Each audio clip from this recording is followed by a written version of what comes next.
Señores, bienvenidos a otra entrega de Sondeo. Arrancamos la semana, muchas informaciones.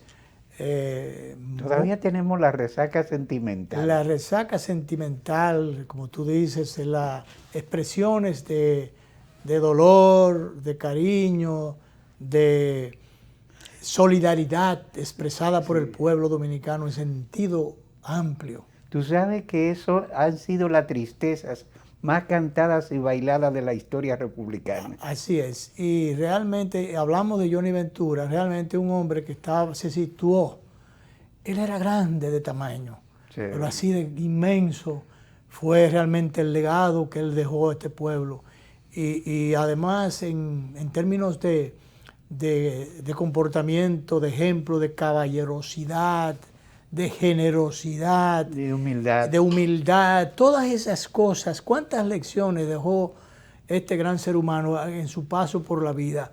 Y realmente, fíjate, 3 días de duelo, y fueron 3 días de pesar, de lloros, de música, de baile, porque bueno, él mismo lo dijo, que el día que muriera que lo enterraran parado para seguir bailando. Sí, sí. Entonces, bueno, en esa parte no fue complacido por las circunstancias de enterrarlo, no tenía que ser. Yeah. Pero bueno, eso era una situación de... Bueno, pero en Villajuana, como dijo él, los hombres bailaron y las mujeres bebieron y mucho. Claro. Y bueno, qué grande, Johnny. Hay una comparación que uno de los digitales vi por ahí y quise ponerla, traerla, ahí la tiene el director, de eventos de tristeza, de solidaridad,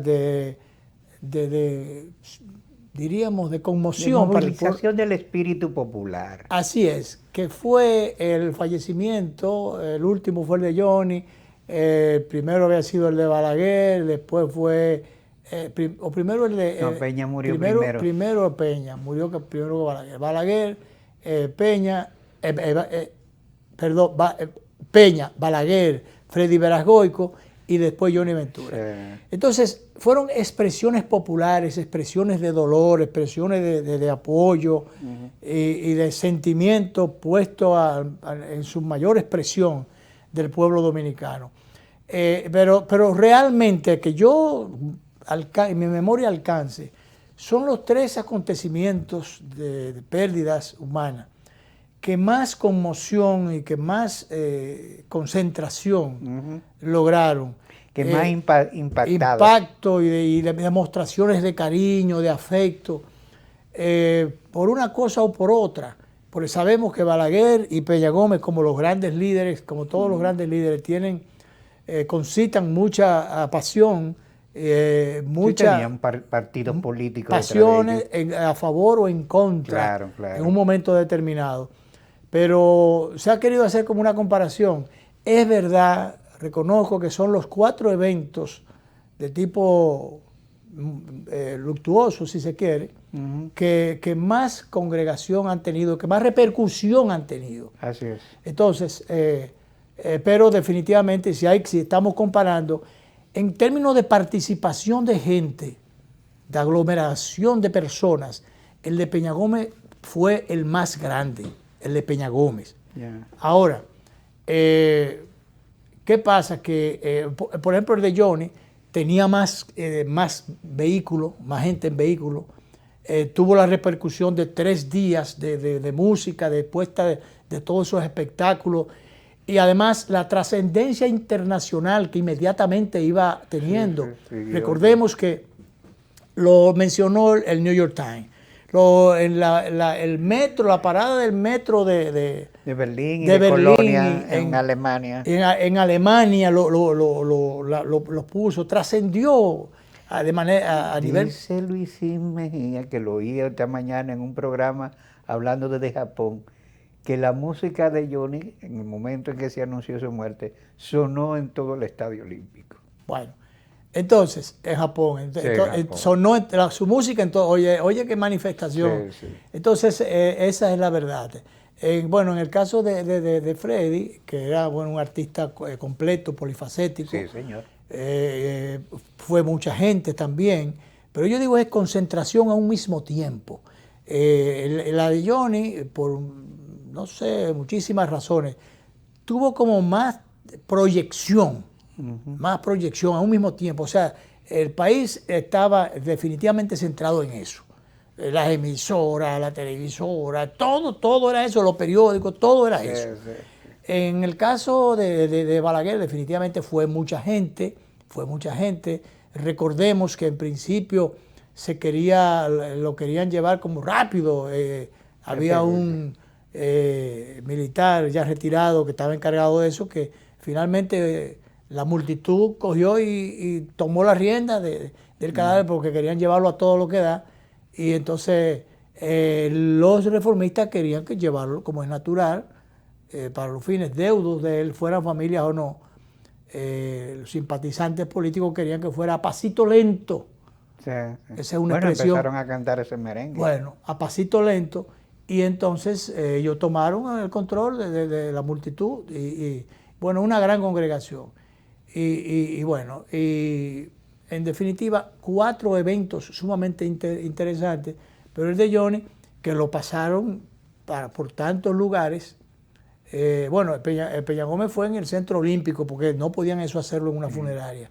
Johnny hubo varios eventos, porque lo primero fue la funeraria, ya un acto más privado, más restringido. Su familia, figuras de primer nivel, que por cierto hubo algunas ausencias que han trascendido, repercutido. Sí. Y bueno, mucha gente la está reclamando. Alguna gente estuvo reclamando esa presencia y llegaron a la conclusión que las ausencias por algo sería. No quisieron exponerse. Y no voy ni siquiera a dar nombre porque todo el mundo tiene seguido en la mente. Pero yo creo que ahí se demostró una mezquindad. Esa es la palabra. Mezquindad y un enanismo incomprendido.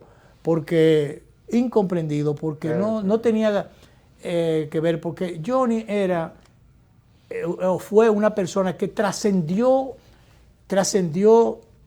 lo dominicano, trascendió de la condición de artista, trascendió del ser político, del hombre político, para ser realmente, se puso...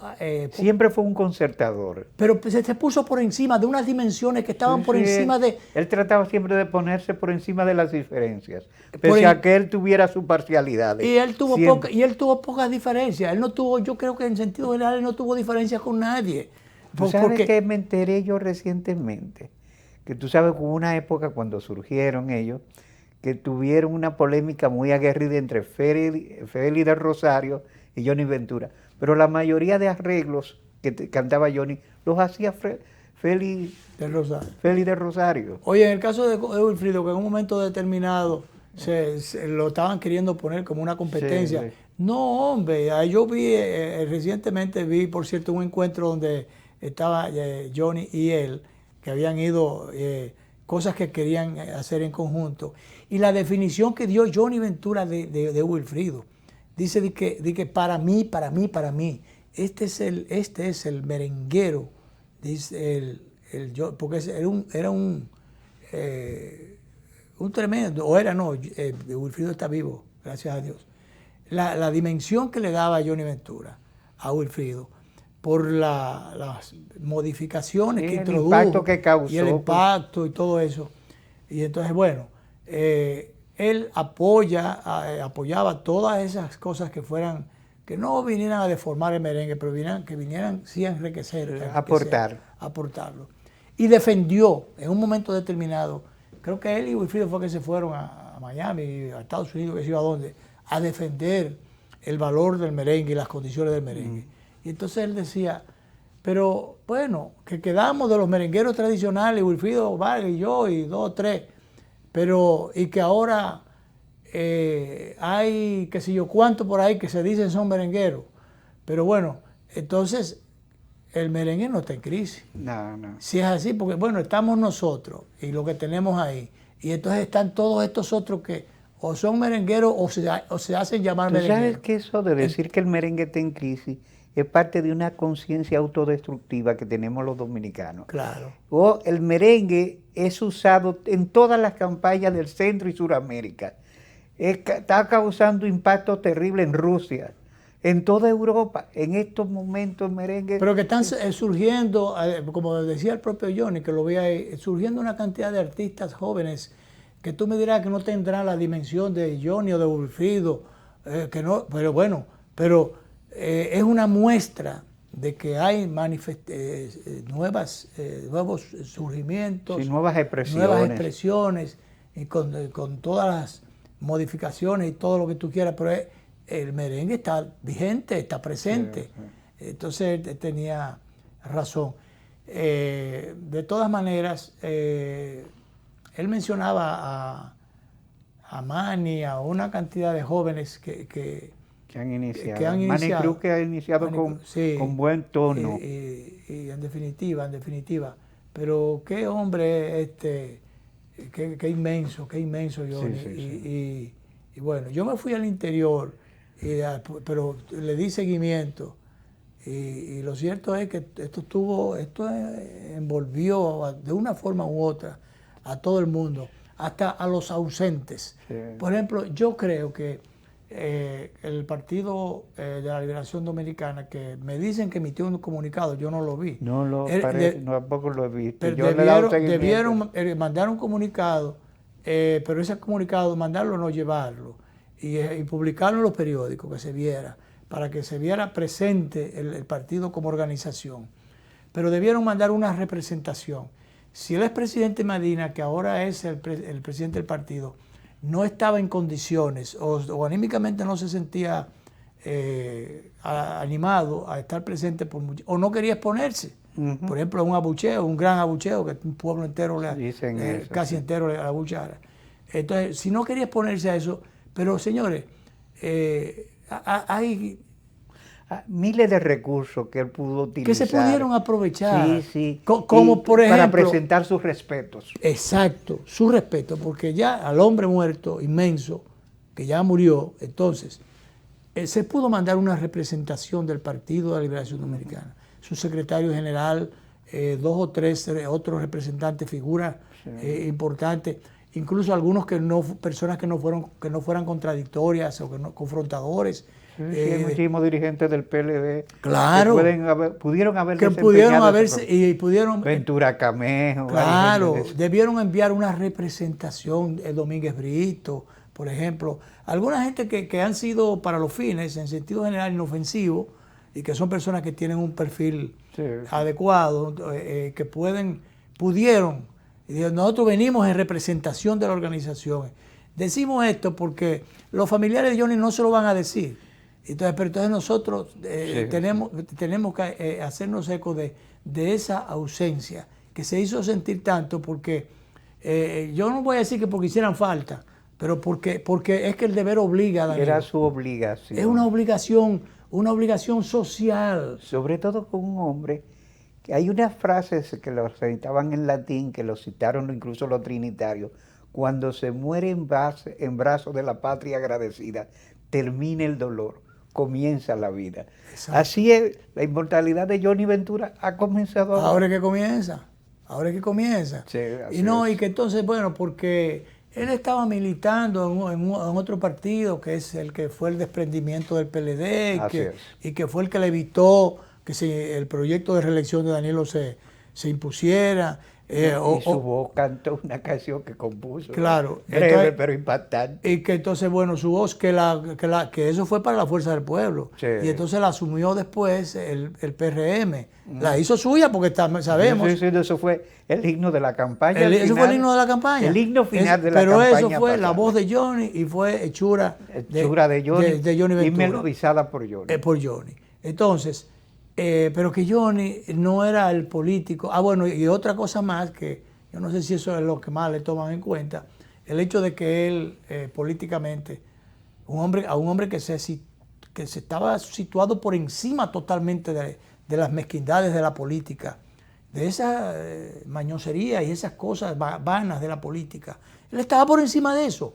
Entonces, ¿qué fue el estar presente frente al Congreso Nacional, defendiendo la institucionalidad, defendiendo la Constitución de la República? Él llevó al frente esa lucha, estuvo al frente de esa lucha, simbolizó Él, Leonel Fernández, y bueno, y mucha otra gente que asistió allí. Y eso no era para pasarle factura a Johnny Ventura, porque... Ese fue un ejercicio ciudadano lo que él tenía pleno y absoluto derecho. No, y que suerte que aparecieron gentes como él y otros que le dieron seguimiento, que se plantaron en dos pies y cuando el deber patrio te llama. Porque todos esos héroes que tenemos en la historia, tanto de aquí como de otros lugares, en un momento determinado, Camaño inclusive, para situarlo más cerca, si se hubieran pensado, todos esos jóvenes de los Palmeros, toda esa gente, todos los izquierdistas que murieron cuando Balaguer, si hubieran estado pensando en su vida, en su pellejo, sí. Realmente hubieran hecho el Duarte, todo. Duarte se iba, si él hubiera estado pensando en que se iba a exponer primero en la Trinitaria, en el proyecto que fue la Trinitaria, bueno, pues era más fácil que quedarse sentado en su casa. Entonces, cuando el deber llama, entonces ahí llamó el deber a mucha gente. Sí. Y por eso aquí no se reformó la Constitución. Y por eso, como aquellos que fueron... Y se evitaron males mayores. Y se evitaron males mayores y no hubo reelección. Y igualmente como aquellos muchachos y otros no tan muchachos que fueron también como parte de esa campaña, fueron a la Marcha Verde, a la Plaza de la Bandera. O sea, que todas esas cosas que en un momento determinado...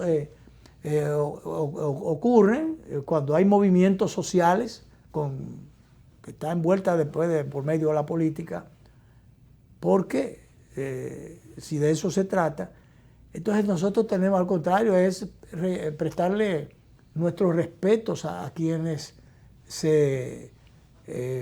asumieron su papel en el momento en que las circunstancias lo llamaron o el deber le llamó. Tenemos...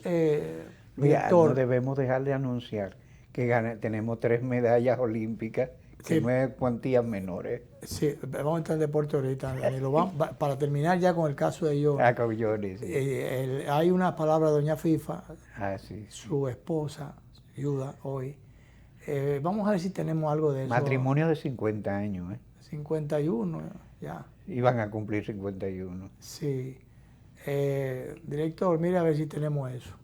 Buenas noches. La familia Ventura estamos en este momento con la mitad del corazón. Lo vamos a dejar aquí esta noche. El hombre de 51 años, casi 52 años, que me hizo vivir los momentos más felices de mi vida, que me ayudó a formar una familia hermosa, con principios y mucho amor. Yo le pido a mis hijos que su padre sea un ejemplo a seguir, que nunca se tuercen por ningún mal camino, porque él no le enseñó eso, que lo que le enseñó fue a ser hombres y mujeres de bien. A ustedes todos les doy las gracias, al pueblo yo hoy quedé sorprendida con el apoyo y el cariño que el pueblo le brindó a mi esposo. Le agradezco muchísimo, le agradezco al presidente Leonel Fernández, mi esposo lo quería entrañablemente.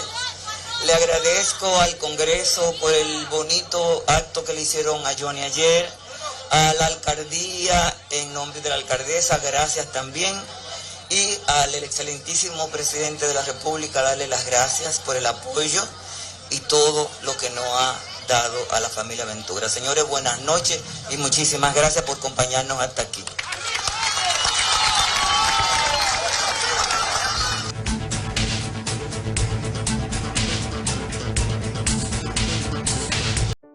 La vida nos ha cambiado.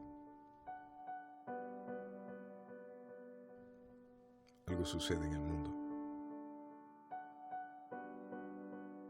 Quédate en casa, es la orden. 6 pies de distancia entre unos y otros, guantes, mascarilla. No sabemos cuándo va a terminar, pero de una cosa sí estamos seguros.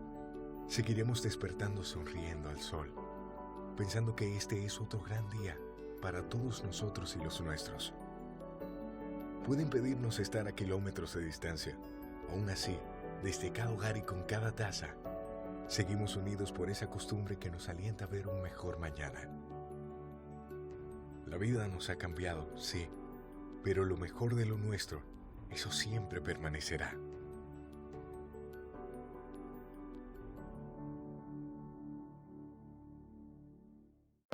Yo estoy harto ya. Yo lo que quiero es que quiten el toque de queda, poder salir a la calle a cualquier hora, janguear, comerme un chimi. Kelvin, el único que falta por vacunarse en el barrio. Ya está bueno. Ajá, todos estamos cansados. Que quiten el toque de queda, depende de nosotros. Si no nos vacunamos, no lo van a quitar. Porque nos jodemos. Bueno, vacúnense ustedes porque yo no. Súbeme la música ahí. Interrumpimos este programa para anunciar que tendremos que seguir con el toque de queda, porque falta una sola persona por vacunarse. En verdad lo que yo estaba diciendo es que yo me voy a ir a vacunar. Ayuda al país a abrir negocios, empleos, abrazos. Vacúnate, refuérzate, ya. En Banreservas apoyamos la voluntad de quienes generan cambios para escribir nuevas historias. Por eso en 1979 nace el voluntariado Banreservas, que realiza acciones de sostenibilidad y solidaridad que mejoran la calidad de vida de miles de familias vulnerables, llevándoles dignidad y esperanza. Banreservas, 80 años siendo el banco de todos los dominicanos.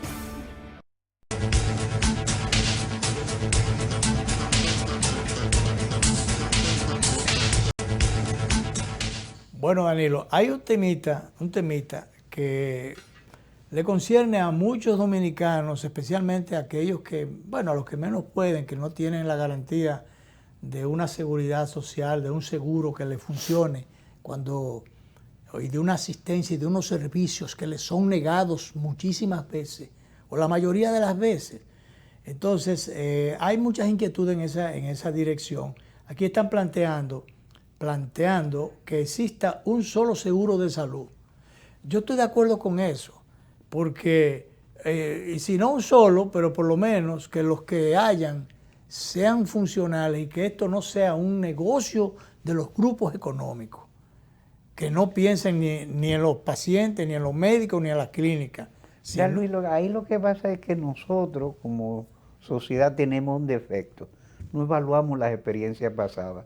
Fíjate tú que ahora con la fiebre porcina no se está evaluando lo que se hizo, lo bien que se hizo, lo mal que se hizo, sino que la cosa ha agarrado de prevenida. Eso pasa con este tema del seguro.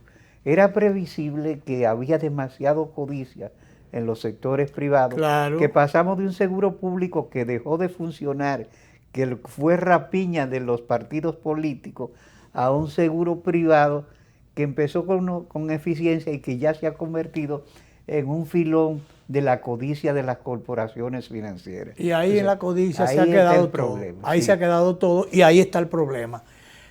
Fue un modelo, creo que chileno, que escogieron, como muchísimas cosas que lo cogemos aquí de moda. En su momento yo lo estudié y planteé, cuando yo estaba con un grupo de comerciantes, varias objeciones que no fueron oídas. Generalmente aquí las cosas buenas, sugerencias o advertencias que se hacen a tiempo no son oídas. Porque ya en Chile eso estaba dando problemas. En el momento claro, que nosotros lo copiábamos, ya estaba dando problemas. Claro, entonces, ¿por qué íbamos claro a coger algo que ya era defectuoso o que ya tenía sus inconvenientes? Bueno, pues ha habido mucho movimiento en ese sentido. Me temo que al final la influencia económica y de otra naturaleza van a prevalecer y que van a avasallar a muchísimas de estas iniciativas que son muy saludables o en aras de la salud irían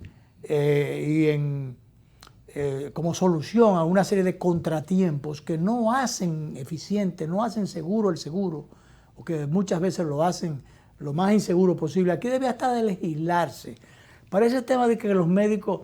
Ayer me estaban hablando pues, de un gastro que dice, no, porque ahora 1.500 pesos, 1.500 pesos y para llenar un certificado médico que tú tienes que, si está alguien por ahí relacionado conmigo de una forma u otra, va al médico, tiene que dar 1.500, entonces tiene que llenar un certificado porque para que sepan en su trabajo que está enfermo. Bueno, cuando hay cierta, ¿cómo diría yo? Cierta comprensión y cierto manejo que no te complican las cosas, tanto en los trabajos privados como en los públicos, hay ciertas facilidades, pero hay otras que, bueno, son demasiado exigentes. El tema está, que va al gastro, 1.500 pesos. Después 1.500 pesos más para llenarte un certificado de salud, para una licencia médica. Así es. Entonces, no, pero eso lo llena la secretaria, que yo te digo a ti. Entonces, 1.500 pesos. Son 3.000. Entonces yo digo, pero ¿y cuánto es que cobra? Eso fue ayer justamente que estaba hablando con un pariente que me dice, no, pero es que esos 1.500 pesos son de, ¿cómo se llama? El completivo, ¿cómo se llama? El copago, lo que sea. El copago que hay que dar, pero no, el seguro le paga también, que no eran cosas que le pagan a los médicos, pero... Le paga tardío. O sea, tú tienes un seguro y tú vas con tu seguro al médico, al gastro, y tú tienes que jalar de los bolsillos 1.500 pesos. Pero además de eso, tú tienes que darle 1.500 pesos al gastro para que te llene un papelito diciendo que tú tienes tales o cuáles cosas gástricas, que tú tienes que hay que darte una licencia. Eso antes, cuando los médicos tenían un poquito más del sentido de la responsabilidad hipocrática, eso no lo cobraban. Entonces, ¿cómo es posible que te tenga que entonces tú sales de ahí, si tú no vas con los 3.000 pesos ese día, los 1.500 que tienes que pagarle de diferencia, y tú tienes un seguro, entonces ¿para qué? Y además de eso, los 1.500 para un certificado médico. Entonces, por Dios, yo creo que uno debería llevar el cuerpo nada más y salir con el papel de ahí y chequeado por el médico, pero no que tenga. Entonces yo me temo que finalmente estos sean unos esfuerzos que finalmente se pierdan, porque aquí los intereses, después que tenemos, que hace mucho de eso, representantes en el Congreso, que lo que hacen es defender intereses, los intereses de ellos, no los intereses fundamentales de la mayoría. Entonces, yo no confío mucho, pero de todas maneras, me asocio a esta inquietud, a esta sugerencia. Plantean un solo seguro de salud. Dice aquí, la coalición por una seguridad social digna planteó a la Comisión Bicameral que estudie la Ley 8701 que crea el Sistema Dominicano de Seguridad Social, que exista un solo Seguro Nacional de Salud Pública, coherente con la Constitución, que garantice a todos los dominicanos medicamentos, atenciones, procedimientos de salud y que elimine los copagos y las faltas de cobertura. ¿Cómo es que tú vas con X problema de salud y que, no, pero eso no tiene cobertura? O si no, lo que cubrimos es hasta aquí. ¿Cómo es posible eso? Es que eso yo no lo voy a entender nunca. Yo recuerdo ir en otros tiempos donde el médico, que la diferencia eran 20 pesos, después eran 500, después eran 1.000 y ya van por 1.500. Entonces, pero ¿cómo es posible eso? Yo no estoy de acuerdo con que a los médicos tampoco... Y hay algunos especialistas que no aceptan el seguro. Eso es peor todavía, porque entonces te dan un papelito de un recibo de que para que entonces tú reclames al seguro. Eso es ponerte de mojiganga, a dar vueltas. Obviamente. Entonces yo te pregunto, ¿a quién se la ponen en China o más que lejos de ahí todavía? A la gente, porque yo no veo la necesidad. Porque tampoco hay que pagarle 200 pesos o 300 pesos al médico por consulta, que es lo que pagan los seguros. Porque si son seguros, la cobertura debería ser para el médico mayor, para que no tengan que cargarle eso a la costilla al paciente, al abonado del seguro. No, yo no veo la razón. Otro parrafito aquí que marqué dice, demandamos sustituir el imperio de las ARS privadas por un verdadero seguro nacional de salud público, universal, coherente con la Constitución, que garantice todos los medicamentos, las atenciones, los procedimientos de salud sin zozobras, sin la zozobra de los planes básicos, las exclusiones, las preexistencias. ¿Y qué es eso, preexistencia? No sé lo que es preexistencia. Falta de cobertura y copagos ilegales. Dice el documento Yo estoy de acuerdo con eso. Yo no sé, no van a estar de acuerdo los que están defendiendo los beneficios que se están echando para los bolsillos ahora. ¿Por qué es que tiene que haber AFP, ARS, qué? Todas estas cosas que han creado para hacerse ricas ellas, para poner esos cuartos finalmente a ganar dinero por ahí. Tú sabes los montones de cuartos que tienen colocadas en la... me dijeron el día pasado que eso no lo podían desmontar porque es que ese dinero lo meten en el Banco Central para reforzar el sistema de ahorro, el sistema financiero, y que si desmontan todos esos cuartos lo van a hacer... Si lo meten a circulación se desbalanza la economía. Se desbalanza la economía y que, y que además pues, esto se equilibra incluso, porque eso está también... Sí, es un contrapeso financiero. Es un contrapeso fuerte financiero. Entonces, y quizás por eso el Estado se ha hecho el chivo loco, y entonces ha permitido estas cosas, porque el Estado está para regular, para normar todas estas cosas. Y entonces lo que pasa es que como el Estado es penetrado por los intereses, generalmente a través de los... ¿Por qué se meten los empresarios y todos los defensores de intereses? Y yo conozco ese proceso, Luis. Hay una fragilidad de los partidos políticos que permitieron que las corporaciones establecieran sus propios agentes, lo llevaron en la propuesta electoral los partidos políticos, porque se sabía que se iba a discutir esa materia, y cuando llegó la hora de discutir, esa gente le fue más fiel a las corporaciones financieras que a los partidos políticos. Claro. Como ha pasado aquí con los negociadores internacionales, los representantes de República Dominicana en los eventos internacionales donde el grande se quiere comer chiquito, entonces mandamos representantes que no son honestos defendiendo el interés nacional, sino que se sitúan del lado del interés de los poderosos, se van del otro lado. Entonces ese es un gran problema que tenemos con esto, que yo no sé cómo lo vamos a resolver, pero ¿cuántas veces en los partidos políticos o en los gobiernos se metían los empresarios? Se metieron primero a colaborar, pasaban los partidos, pasaban los candidatos, pasaban los sombreros para los aportes, pero después pensaron los empresarios, pero si nosotros mismos. Entonces querían imponer sus políticas a través de las políticas públicas, meterse ellos. Entonces hacían sus recomendaciones, pero para que se las aprobaran, entonces después ellos dijeron, no, pero es mejor que nosotros podemos estar metidos dentro de los consejos de gobierno, de los consejos de las instituciones públicas y las políticas institucionales, conocerlas a nosotros, aplicarlas a nosotros, inclusive cuando nosotros sepamos ya, como estamos adentro, cuando el dólar va a subir o va a bajar y todo ese tipo de cosas. Entonces nosotros nos apertrechamos porque nosotros estamos informados ya. Entonces todas esas cosas. Y definimos las reglas de juego. Instancias, las reglas que se van a imponer. Las reglas que se van a imponer. Entonces, pero se fueron más lejos. Ya en vez de estar, dijeron, no, pero si nosotros ayudamos a los gobiernos a ser presidentes, a los candidatos, pero vamos a meternos nosotros también. Entonces todo eso ha ido pasando.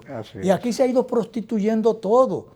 Aquí en un momento determinado se llamaban a los programas de radio independientes y de televisión, llamaban figuras del pueblo apoyando a tal o cual candidato. Ellos que después vinieron los representantes de los partidos, iban a los programas a referir el resultado de la actividad de sus candidatos y de sus partidos por el interior.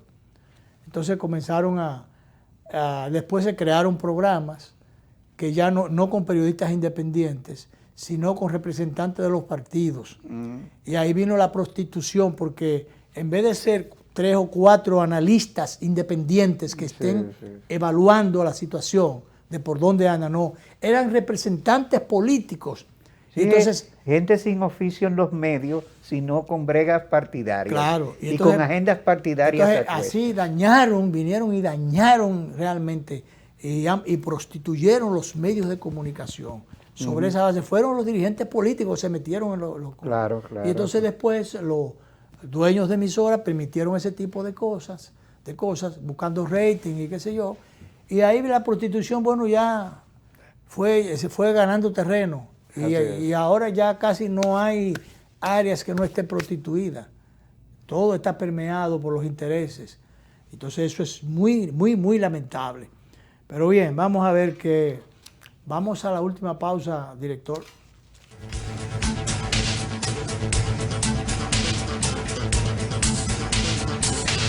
Impresionante. Yo siempre hacía todo en la sucursal tradicional y en esta aprendí que puedo hacer muchas cosas desde mi casa. Incluso me invitaron a una charla de finanzas con propósito para aprender a manejarme financieramente. Soy un duro ya. Solo usaba Telebanco para consultas, pero hoy aprendí a pagarlo todo usando el app y te pago. En una mesa con diferentes celulares, tabletas. ¡Una maravilla! Ven a vivir la experiencia de la banca del futuro. Centro Digital Popular, Downtown Center, tercer nivel. Popular, a tu lado siempre. Yo estoy harto ya. Yo lo que quiero es que quiten el toque de queda, poder salir a la calle a cualquier hora, janguear, comerme un chini. Kelvin, el único que falta por vacunarse en el barrio. Ya está bueno. Ajá, todos estamos cansados. Que quiten el toque de queda, depende de nosotros. Si no nos vacunamos, no lo van a quitar. Porque nos jodemos. Bueno, vacúnense ustedes porque yo no. Súbeme la música ahí. Interrumpimos este programa para anunciar que tendremos que seguir con el toque de queda, porque falta una sola persona por vacunarse. En verdad lo que yo estaba diciendo es que yo me voy a ir a vacunar. Ayuda al país a abrir negocios, empleos, abrazos. Vacúnate, refuérzate, ya. Hasta la corbata me quité. ¿Ustedes se acuerdan que hasta la camisa tuve que quitarme? Mira, yo a la Clara no iba a ir. Yo da media dudosa, sí. Yo desde pequeño le he tenido mucho miedo a las inyecciones. Y yo hasta la corbata me quité. Pero me vacuné. Pero fui a vacunarme. Pero fui a vacunarme. Pero fui a vacunarme. Yo no sé lo que tendrás que hacer tú.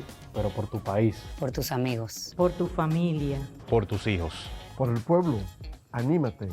Ve a vacunarte.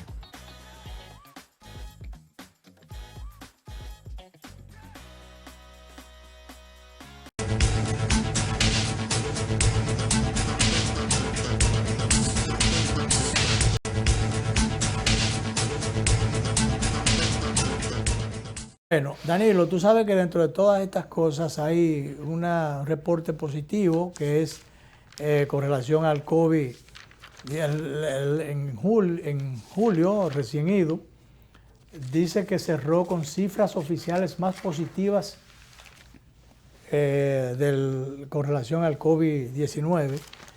Que uno espera que la gente siga las orientaciones que se le están tratando y eviten las aglomeraciones y los desbordes, claro, para que todos podamos vivir mejor.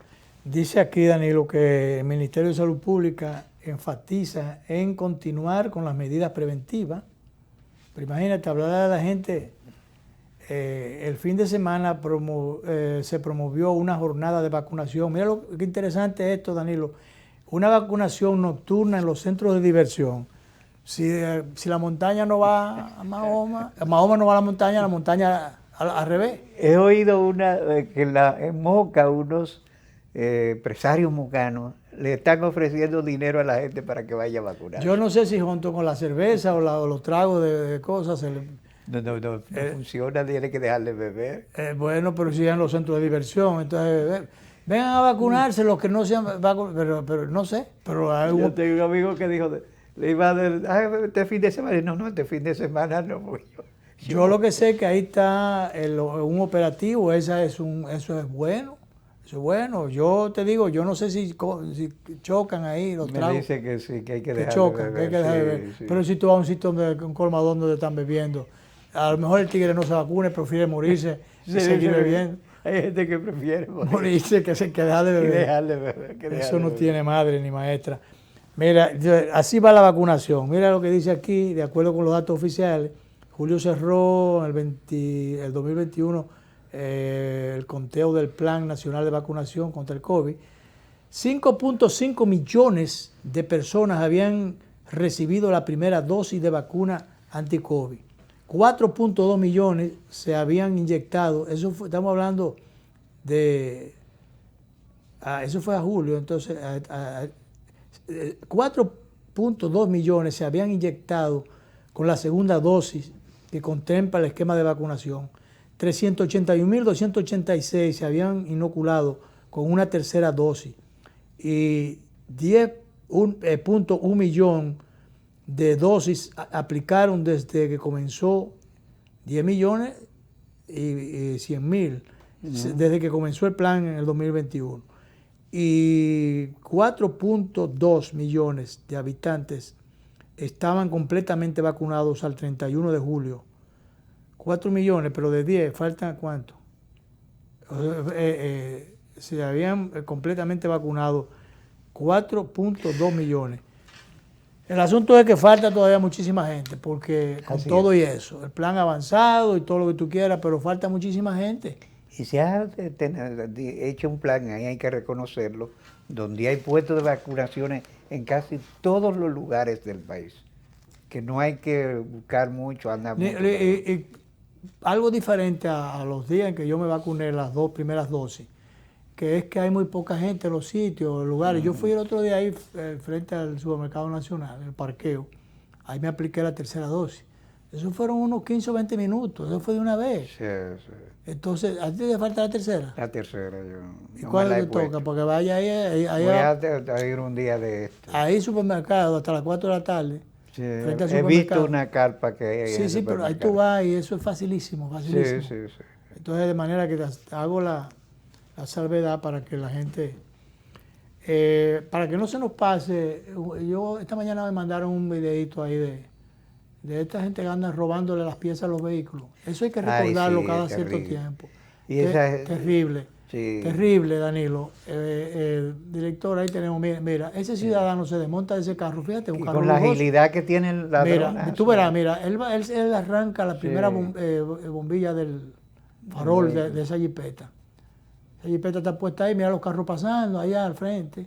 Ya le cogió la primera, pero mira, lo hacen, mira, ahí va para la segunda. Mira para atrás, mira para un lado. Ahí le va a arrancar la cosa, mira, le arrancó el segundo farol delantero a esa jipeta. Se metió corriendo su vehículo, mira, un vehículo de marca, mira. Ahí, mira. pero la policía debe tener la placa de ese vehículo. Ahí Y está escondida grabado. la placa, nada más se ve el de adelante. No, mira, cuando arranca el vehículo, Vamos hay a ver. posibilidades de Vamos a ver si cuando arranca se ve, pero eso es tan rápido. pero el sistema de policía. Mira, el tipo tiene sus guantes para que no deja las huellas digitales ahí pegadas en ningún lado. Y tiene sus guantes, tiene su mascarilla, él se está protegiendo del COVID. Pero mira cómo pasan los carros en la avenida. Pero ahí se puede identificar la avenida, y no sé. Mira, la placa se puede identificar. Ah, la placa yo creo que se puede. Ahí, Claro que ahí, sí, que se ahí. puede. Ahí sí. El sistema lo puede ampliar. El sistema lo amplían, pero la policía puede recoger ese carro.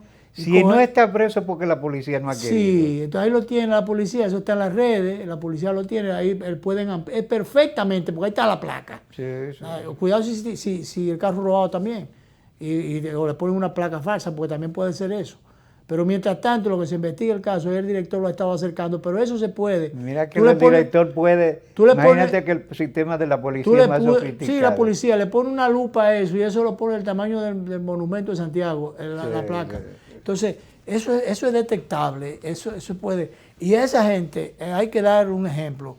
Con esa gente hay que dar un ejemplo contundente. Sí, que aquí señor. la policía hace operativos cada cierto tiempo. Ajá. Pero ahí ando yo con dos centros del vehículo que me robaron ya. Oye, yo que casi no me muevo, de que yo vengo aquí a la emisora, al canal, y trato siempre de dejarlo en un sitio.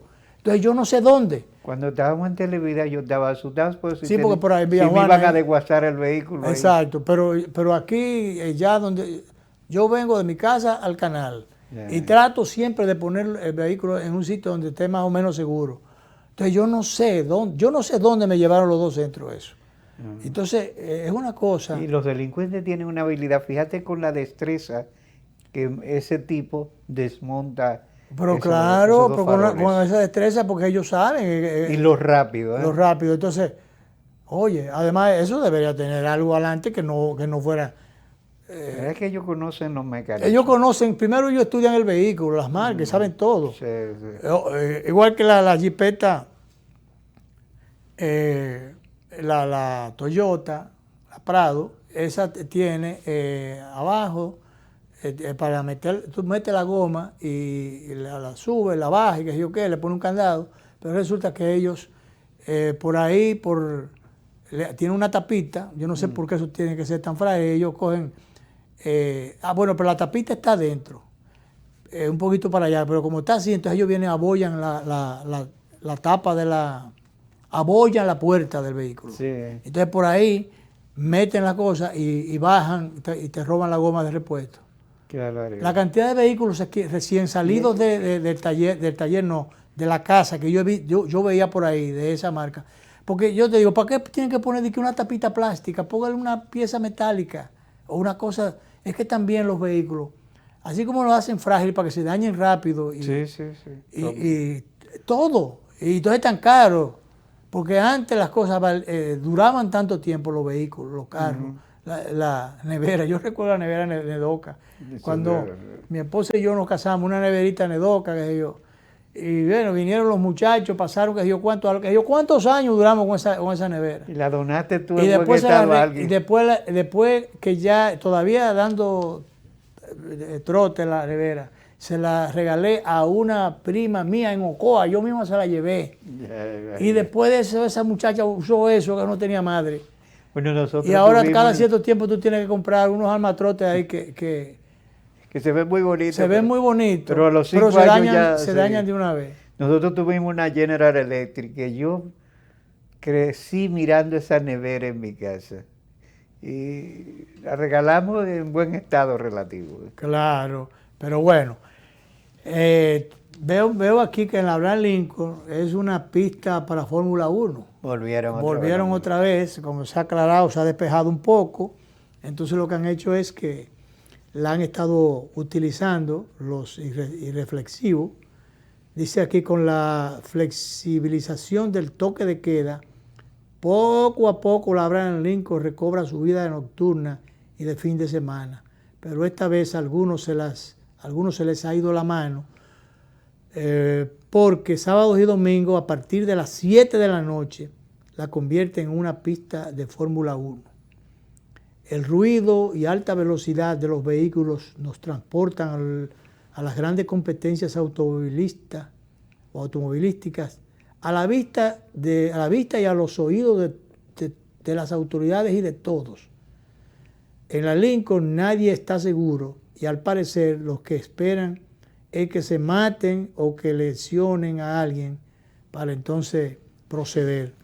¿Dónde están las autoridades? Se pregunta el espía del periódico El Diario Libre, porque es verdad. Sí. No se supone que debe haber un servicio mínimo. Entonces, si hay unos policías que andan, aunque sea con su macana. Mire, estamos hablando del polígono central, que a veces le dice, eso es porque es por los barrios bajos. No, estamos hablando del sitio más exclusivo de la ciudad. No, pero eso siempre ha sido una pista. Sí, acuérdate los tigres que andaban en cuera las noches. Sí, entonces, ¿dónde están las autoridades? Se pregunta el periódico, y uno también, porque puede haber un patrullaje o motorizado o algún policía que pase, o los que están calizando, o los que están de servicio de que agentes secretos, de la secreta, pero que no son secretos nada. Entonces cualquiera puede dar informe y llamar a la base, mire, pero mande un contingente aquí que está pasando tal cosa, porque yo no entiendo cómo no, pero ya se le dijo, ya se publicó en los periódicos, es el servicio social que ofrecen los medios de comunicación, que mucha gente no lo entiende. Por eso yo pasé lo de la jipeta porque lo pusieron en las redes, lo pasé del robo a esta jipeta, porque ese es el pan de todos los días. Eso es los espejos, los retrovisores. Todo. Y todas esas cosas. Pues fíjate como yo pasé eso y me acordé que a mí también me llevaron. Y lo más terrible es que tú cuidas tu vehículo, que invierte en él, venga un desaprensivo, delincuente, y a veces, como tú dices, dañan otras piezas para llevarse una. Entonces te producen daños mayores. Claro. Además del tiempo que tú gastas reponiendo las cosas. Bueno, el presidente sigue activo, cumpliendo con todo. Cumplió en los actos fúnebres de Johnny Ventura, habló 2 veces. Lo hizo primero cuando estuvo en un acto que antes de iniciarlo, fue el mismo día que ocurrió la muerte de Johnny. Después entonces estuvo en el Centro Olímpico, ahí se dio un baño de pueblo. Sí.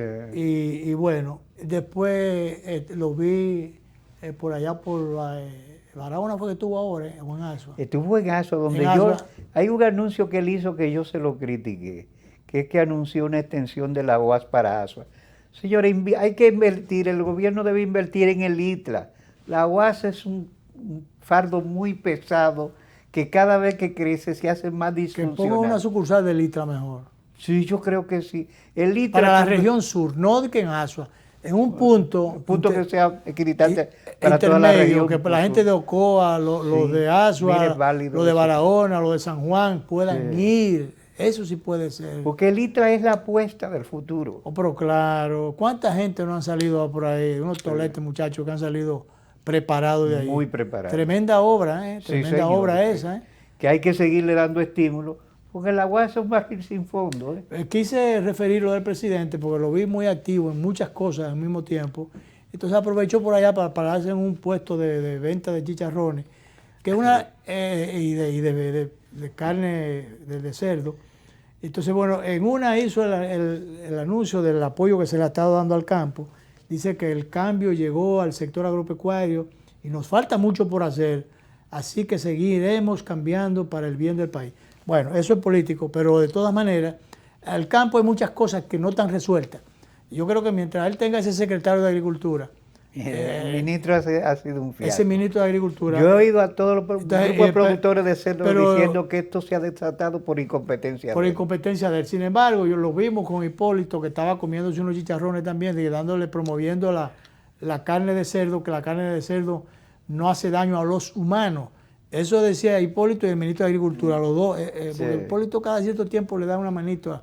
Como él fue que lo puso ahí, entonces uno de los de él. Lo está defendiendo. Entonces, lo vi el día pasado que estaba promoviendo la venta de plátano. El plátano... El productor de plátano, el ministro de... Él es productor de plátano. Bueno, estaba defendiendo el precio de los plátanos. Decía que estaban a 5 pesos, había un letrerito. Esos son los que promueve Inespre. Sí. Pero ya ayer yo vi otro video donde había un camión promoviéndolo a 3 pesos. A 3 pesos eso no es rentable, ¿sí? Eso solamente tiene que ser subsidiado por el Estado para poder llegar a precios populares. Y yo fui esta mañana por una situación que tenía. Yo estaba dando una vueltecita con el entorno y me llevé con qué comprar. Y le digo, dame 5 plátanos ahí. Entonces yo creo que fue como a 25, 5 plátanos, 125 pesos. Entonces, de manera que si hubiera pasado un camioncito de Inespre a 3 pesos... Pues me lo compraste muy caro, a 25. Pero te estoy diciendo. Entonces, bueno, ahí el presidente se fajó a comer chicharrones, a comer carne frita en una de esas actividades. Pero es una buena promoción porque es natural a los criadores de cerdo. Hay que sacrificar las piaras, Pero hay que sacrificar todos esos cerdos. Entonces, ¿qué pasa? Hay mucha gente de esta. Había uno que decía, yo tenía, creo que eran 16, de los cuales además le quedaron 2. Algunos de esas crianzas tienen financiamiento. Entonces, va a tener que el Estado meterle la mano otra vez, a través del Banco Agrícola, para, si tenían préstamos, pagarle al banco, porque tampoco pueden, que el banco exonere, porque entonces el banco se descapitaliza. Así es. Entonces es el Estado que tiene que asumir, porque esta es una situación crítica. Pues Montecristi, esa zona por ahí, ha habido una batida. Una batida. Que acá vi cuando venía en la edición digital del Caribe, que se está anunciando que pueden ser 11 las provincias afectada con la fiebre porcina. Bueno, es una pena porque ya aquí, yo no sé quién se descuidó con esto, porque ya aquí estaba controlada la fiebre porcina. Sí. Hay la situación que, recordemos, cuando don Antonio Guzmán aquella vez, que se eliminaron los cerdos cuando vino la fiebre, pero hubo problemas porque entonces en Haití, si no lo hacen conjuntamente entre los dos gobiernos... Hay que hacerlo en la isla entera. Entonces hay que hacerlo en la isla entera. Entonces tenemos ese gran problema porque muchas veces nosotros controlamos aquí, pero la frontera... ¿qué te digo? La frontera nada más es frontera para medir las extensiones territoriales de cada país, pero los virus y las cosas no tienen frontera. Así es. Los virus y las enfermedades en sentido general. Pero ahora, de todas maneras, se estaba hablando de están solicitando los productores porcinos ir en auxilio, y yo creo que ameritan, porque tú te acuerdas antes cuando se hablaba de la alcancía del pobre. Sí, para cultivar unos cerditos. Si tener unos cerditos para venderlo, entonces a la alcancía del pobre, vendían el cerdo y entonces le compraban la ropa a los muchachos. Incluso algunos mandaban la Navidad con eso. Mandaban a los muchachos a la universidad, lo garantizaban con el cerdito que lo iban reponiendo. Y así, eso tiene una significación, una connotación social tremenda. De manera que vamos a apoyar a esta gente, ir en auxilio y vamos a ver qué pasa. Mientras tanto, ahora nos vamos y a las 12 vamos a reproducir como siempre. Y el miércoles nos vemos en vivo de nuevo.